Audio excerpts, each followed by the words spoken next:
Class में हम लेके आए हैं आपके लिए क्लास 12th फिजिक्स का 50 मोस्ट इंपोर्टेंट ऑब्जेक्टिव क्वेश्चन। ये सारे प्रश्न आपके बोर्ड परीक्षा के लिए बहुत ही ज्यादा इंपॉर्टेंट है। तो प्यारे बच्चों, आज के क्लास को आप सभी बिल्कुल ध्यान से देखिएगा और आज के क्लास में दिए जाने वाले इस 50 ऑब्जेक्टिव को आप लोग अच्छे से याद भी करते चलिएगा। ओके जी, चलिए फिर क्लास को स्टार्ट करते हैं। सारे बच्चे हमारे साथ चैट सेक्शन में आंसर को लगाते भी चलिएगा, जिससे कि ये सारा प्रश्न आपको क्लास में ही अच्छे से याद हो जाए। चलिए फिर क्लास को स्टार्ट करते हैं बच्चा पार्टी। सारे बच्चे हमारे साथ चैट सेक्शन में आंसर को लगाते चलिएगा।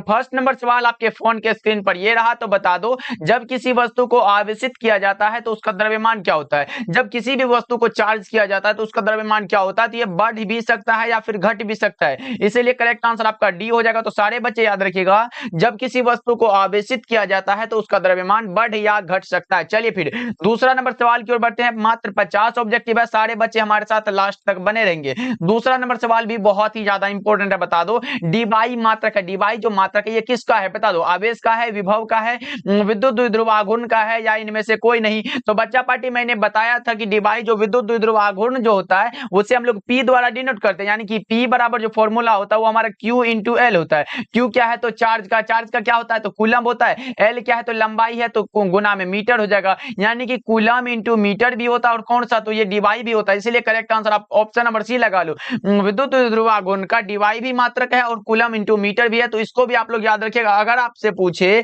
कि इलेक्ट्रिक डायपोल मोमेंट का जो ऐसा यूनिट होता है वो क्या होता है, तो कूलम मीटर, और कौन सा? तो डीवाई लगा दीजिएगा तो सही हो जाएगा। चलिए फिर तीसरा नंबर सवाल की ओर बढ़ते हैं। ये रहा, बता दो इसका सही जवाब क्या होगा? विद्युत आवेश का क्वांटम इलेक्ट्रोस्टैटिक यूनिट में क्या होता है? विद्युत आवेश का क्वांटम इलेक्ट्रोस्टैटिक यूनिट में आपसे पूछा गया है। 3 का सही जवाब सभी बच्चे फटाफट से लगा दो चैट सेक्शन में। तो वो हमारा होता है 4.78 इंटू 10 टू द पावर -10 होता है, इसलिए करेक्ट आंसर ये होगा। 3 का सही जवाब ऑप्शन नंबर ए हो जाएगा। बच्चों याद रखिएगा, ये क्वेश्चन कई बार आपके बोर्ड एग्जाम में भी आ चुका है। ओके जी, चलिए फोर्थ नंबर सवाल को देखते हैं, हमारे सामने प्रस्तुत है। फोर्थ नंबर सवाल बता दो क्या होगा? स्थिर विद्युत आवेशों के बीच लगने वाला बल किस नियम से दिया जाता है? स्थिर विद्युत आवेशों के बीच लगने वाला जो नियम है वो किस नियम से दिया जाता है? बता दो कौन सा होगा इसका राइट आंसर? तो यह दिया गया कूलम के नियम से। Right answer option number C होगा। 4 का correct answer option number C हो जाएगा। बच्चों ध्यान में रखिएगा आप लोग। चलिए फिफ्थ नंबर सवाल को देखते हैं, हमारे सामने आ चुका है। ये क्वेश्चन बहुत ही ज्यादा इंपॉर्टेंट है, कई बार आपके बोर्ड एग्जाम में भी पूछा जा चुका है कि जब किसी वस्तु को हम लोग ऋणावेशित करते हैं, ऋणावेशित बच्चा पार्टी समझो अच्छे से, ऋणावेशित करते हैं तो उसका द्रव्यमान क्या होगा? ऋणावेश मतलब क्या होगा? इससे निकलना होता है, किसी को देना होता है, तो ऋणावेशित होता है, तो कौन सा होगा? बढ़ता है। ऋणावेशित हो रहा है तो बढ़ेगा द्रव्यमान। अगर धनावेशित होता तो घटता लगाते, लेकिन अगर ऋणावेशित हो रहा है तो ये क्या होगा? तो बढ़ेगा। Right answer option number B हो जाएगा। 5 का करेक्ट आंसर बी सही है। ओके, चलिए 6 नंबर सवाल को देखते हैं, हमारे सामने लगाते चलो आंसर को। देखो ये क्या कर रहा है, 6 नंबर सवाल देखिए बहुत ही ज्यादा इंपॉर्टेंट है। बता दो बच्चा पार्टी इसका राइट आंसर क्या होगा? एक समानांतर प्लेट संधारित्र की प्लेटों के बीच अभ्रक की एक पतली प्लेट को रख देने पर उसकी धारिता क्या होती है? ये सीधे रूप से बढ़ती है। बच्चों ऑप्शन नंबर ए सही जवाब है। 6 का correct answer option number A होगा, तो सारे बच्चे ध्यान में रखिएगा। चलिए अगले प्रश्न को देखते हैं। इलेक्ट्रॉन वोल्ट के द्वारा मापा जाता है, क्या मापा जाता है इलेक्ट्रॉन वोल्ट के द्वारा? बता दो, सभी बच्चे लगाएंगे इसका राइट आंसर क्या होगा? बहुत ही आसान है। इलेक्ट्रॉन वोल्ट के द्वारा हम लोग क्या मापते हैं? इलेक्ट्रॉन वोल्ट या फिर ईवी भी लिखा रह सकता है, इसको भी आप लोग याद रखिएगा। ये ऊर्जा को मापा जाता है। राइट आंसर डी होगा। ऑप्शन नंबर डी बिल्कुल सही जवाब हो जाएगा। आवेश को कौन सा? आवेश का तो कूलम होता है, विभवांतर का विद्युत वोल्ट होता है, धारा का एम्पियर होता है, तो राइट आंसर कौन सा होगा? तो ऑप्शन नंबर डी होगा आपका। चलिए फिर अगले प्रश्न को देखते हैं। 8 नंबर सवाल देखिए, पृथ्वी की धारिता लगभग कितनी होती है? पृथ्वी की जो धारिता होती है 711 माइक्रोफैराड होती है। बच्चा पार्टी कौन सा सही जवाब है? तो ऑप्शन बी राइट आंसर है। पृथ्वी की धारिता लगभग 711 माइक्रोफैराड होती है। Correct answer option number B है। चलिए फिर 9 नंबर सवाल को देखिए, आपके सामने ये रहा। बता दो व्हीटस्टोन सेतु से तुलना करता है किसका? व्हीटस्टोन सेतु से किसका तुलना करता है? प्रतिरोध का, धाराओं का, विभवांतरों का, या फिर सभी का? ये करता है प्रतिरोधों का। करेक्ट आंसर होगा रेजिस्टेंस का होता है, इसलिए सारे के सारे बच्चे इसको याद रखेंगे। ओके जी, चलिए 10 नंबर सवाल को देखते हैं, हमारे सामने आ चुका है। अच्छे से आप लोग समझते चलो और लगाते चलो। देखो समझे हुए चीज को आप लोग बहुत दिन तक याद रख सकते हो, लेकिन रट्टा मारने से क्या होगा कि कम से कम समय में आप लोग भूल जाओगे उसे, तो इसीलिए रट्टा नहीं मारना है, सारी चीजों को समझते हुए चलना है। विद्युत धारा का मात्रा क्या होता है? विद्युत धारा मतलब चार्ज के सतत प्रवाह को हम लोग क्या बोलते हैं?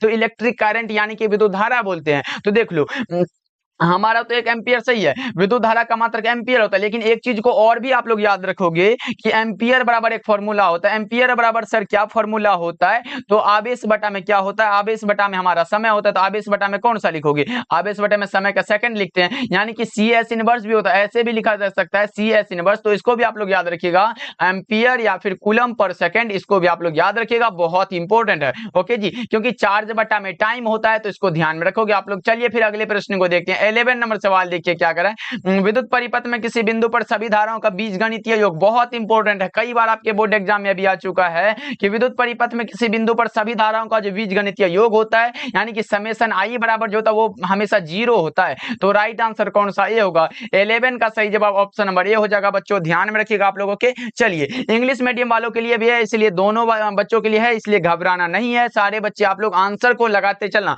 आंसर लगाने से आपको क्लास में याद होगा। चलिए अगले प्रश्न को देखते हैं। 12 नंबर सवाल है, विशिष्ट प्रतिरोध या फिर प्रतिरोधकता का ऐसा मात्रक क्या होता है? विशिष्ट प्रतिरोध या फिर प्रतिरोधकता को ऐसा मात्रक होता है, वो हमारा कौन सा होता है? तो वो हमारा होता है ओम मीटर। क्या होता है? तो बच्चा पार्टी लगा लो, ये हमारा कौन सा होता है? तो ओम मीटर होता है, ध्यान में रखिएगा कौन सा, या फिर इसका सिंबल ऐसे भी होता है ओम मीटर। कौन सा? तो ऑप्शन नंबर ए में दिया गया बच्चों, ऑप्शन नंबर ए लगा लो आप लोग। चलिए अगले प्रश्न को देखते हैं। 13 नंबर सवाल देखिए, विद्युत धारा के चुंबकीय प्रभाव की खोज किसने की थी? 13 नंबर सवाल का जवाब सभी बच्चे बता दो। विद्युत धारा के चुंबकीय प्रभाव की खोज किसने की थी? ये क्या था? ऑस्ट्रिड साहब ने। तो राइट आंसर कौन सा? ऑप्शन नंबर बी होगा। विद्युत धारा के चुंबकीय प्रभाव की जो खोज की थी वो किसने किया था? तो ऑस्ट्रिड साहब ने। देखो, the magnetic effect of electric current was discovered by ऑस्ट्रिड। ओके, चलिए अगले प्रश्न को देखते हैं। सामने रहा, बता दो क्या होगा 14 नंबर सवाल का जवाब। निम्नलिखित में किन की चुंबकशीलता सबसे अधिक होती है? सबसे अधिक जो होती है वो होती है लौह चुंबकीय पदार्थ की। राइट आंसर सी हो जाएगा, याद रखिएगा। और सबसे कम जो होता है वो प्रति चुंबकीय पदार्थ का होता है, इसको भी आप लोग याद रखोगे। चलिए 15 नंबर सवाल को देखते हैं। हमारे सामने आ चुका है, बता दो कूलम्ब बल क्या है? कूलम्ब बल हमेशा से आपके बोर्ड एग्जाम में ये सवाल पूछते आया है, तो बता दो कूलम्ब बल कैसा बल होता है? तो ये होता है केंद्रीय बल भी होता है, विद्युत बल भी होता है। तो बच्चा पार्टी कौन सा लगाओगे? ऑप्शन नंबर सी होगा। कूलम्ब बल जो होता है ये सेंट्रल फोर्स भी होता है और इलेक्ट्रिकल फोर्स दोनों होता है, इसलिए बहुत सारे करेक्ट आंसर सी होगा। ओके।